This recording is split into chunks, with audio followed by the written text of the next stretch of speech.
Hey now, what's going on, everybody? My name is Mike Brown, aka ReviewKingMB, and tonight was the mid-season finale of Gotham. So you know I had to talk about it. Season 2, Rise of the Villains, episode 11, entitled Worse Than a Life.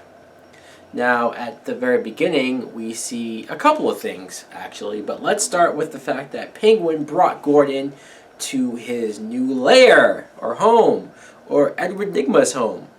That was kind of fascinating. I don't know what I was more fascinated by, though, the fact that seeing Gordon with Penguin and Nygma.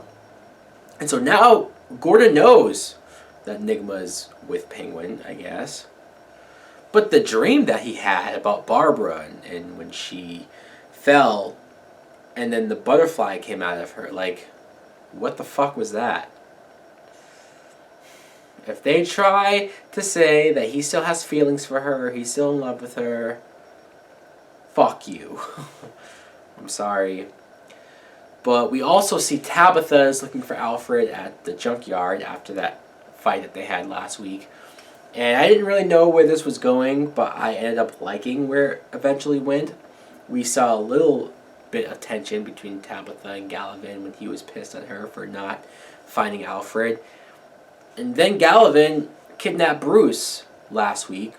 He has him now, and he's going to do this ritual ceremony where they're going to kill Bruce and wipe the Wayne legacy clean from the city, yada yada, blah blah blah.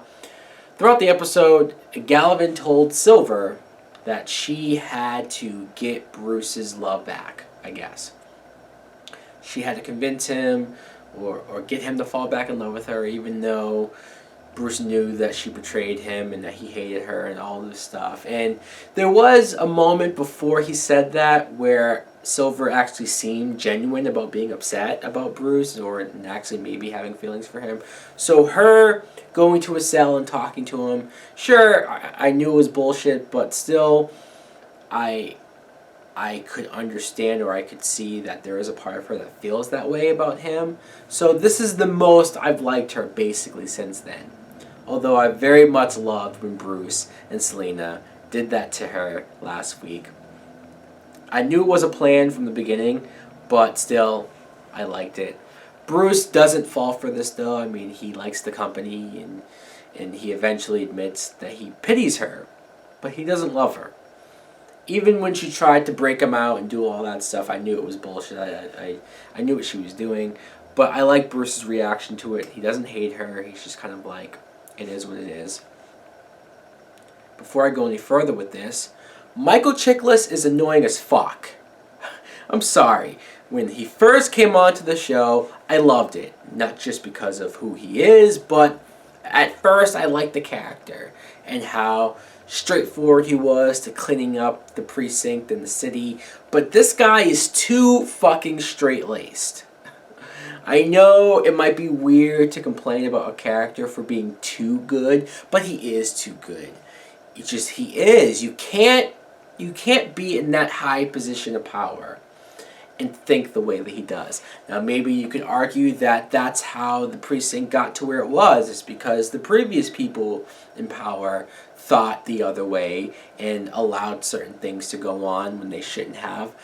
I get it, but every time or every fact that's in front of him that points to Gallivan that he's corrupt, that he did this, that he did that he kidnapped Bruce, he's like, oh, well, we don't have proof. We need proof. We basically need a fucking video confession of the like, how much more proof do you need?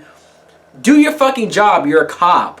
Go out and figure it out. It's like we have to sit around and wait for things to just fall and drop in front of your fucking lap. I can't be the only one who's annoyed by this. Just like that one scene where every character in the room was telling him and he just wouldn't hear it. Could not believe.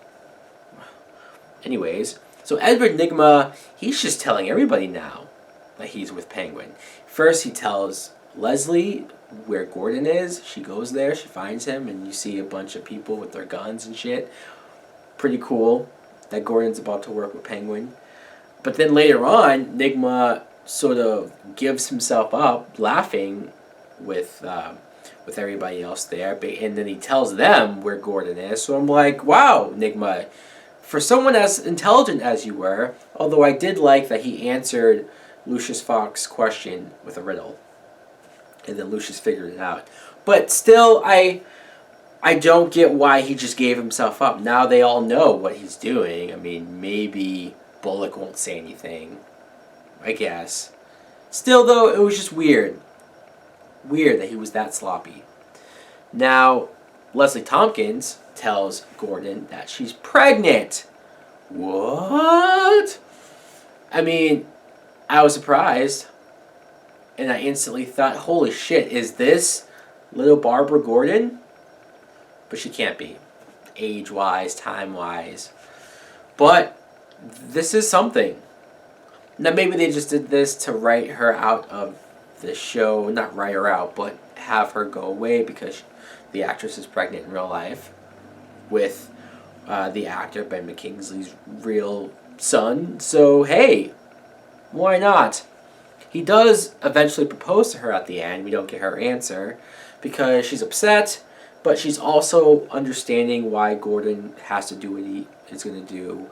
She at first was going to make him promise not to kill, but she said, fuck it, do what you gotta do. So that's where we get the big shootout, because first, Selena Kyle shows up out of nowhere. Somehow she knew where Nigma lived and that they were all there. Maybe she followed Bullock and all of them there. Who knows? Who really knows how she got there? But she knew a way in, so they get in there and they have a big, awesome shootout. Unfortunately, we didn't see it. I say awesome, but we didn't really see a whole lot of it. We just saw the aftermath of everyone dead. And I don't know how that old guy, that monk, jumped in the air before Bullock shot him. Like, do they have powers? I have to admit, I thought the whole monk thing was kind of stupid. This whole cult. Didn't really care as much about that aspect as much as I did actual Gallivan and everything he was doing. He was going to rub it into Silver to basically, he brought her up there to basically say, I'm going to leave you here.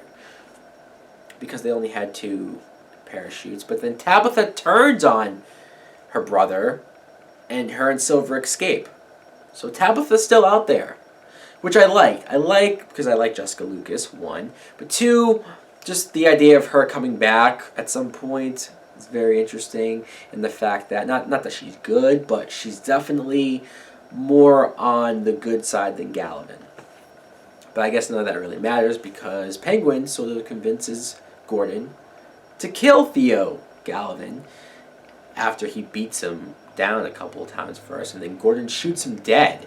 The first time I think that Gordon has purposely killed somebody.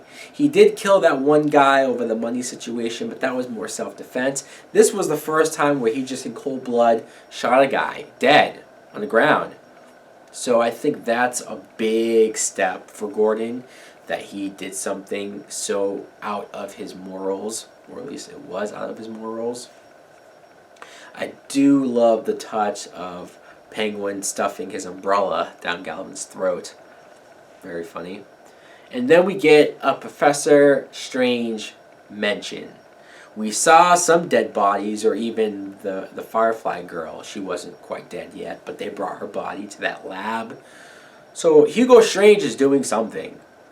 I wasn't expecting them to use Professor Strange, but I'm still sort of interested by it. Curious. Kind of cool. So we'll see what's going on with that. And then we get kind of a stinger, where we see somebody who I guess is Mr. Freeze freezing somebody with a freezing gun. So we have yet another Batman villain on the show while Batman's still a kid. I don't like this. I don't. I'm not saying that it's implausible to think of an alternate backstory where Victor Freeze was doing all of this weird shenanigans whatever he's doing before he actually became a physical freeze person. I just don't know why we have to do this. It just doesn't make sense to have a show with a bunch of Batman villains when Bruce Wayne is still a fucking kid. I don't like this. I don't. This is what was annoying me about season 1, and it looks like we're right back to it. Oh well. No real use to complain about it now. I didn't hate this episode. I feel like this show has peaks and valleys. It has really good episodes, really good moments, really cool moments that make me go, oh yeah, that's why I like this show. And then it does a bunch of other shit that pisses me off. But let's talk about that Batman vs. Superman sneak peek. Holy fuck. Woohoo! I know it was very short, it was very quick, but it was brand new footage. And it gave us a little bit more context to some of the images we saw in the trailer, like with Superman walking through and those soldiers kneeling for him. We see that this is his lair, and all of the stuff of Batman fighting the Superman soldiers, he gets captured, I guess eventually, he gets overpowered, and he's tied up.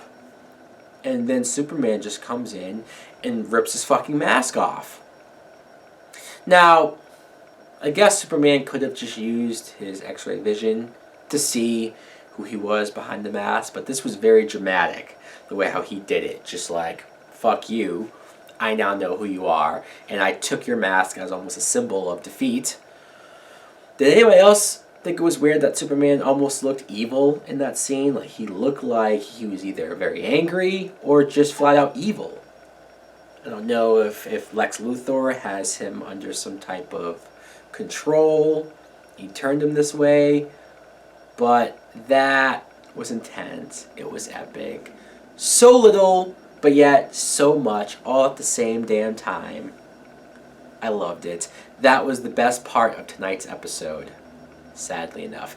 Again, I didn't hate the episode. It was alright, but, you know, at least we wrapped up the Gotham story, and now we'll move on to something new for the second half of the season. That I will give the show credit for. Anyways, guys, let me know in the comments below, what did you think of not only the mid-season finale, but that sneak peek to Batman vs. Superman. Thanks for watching. Like, comment, subscribe. Later!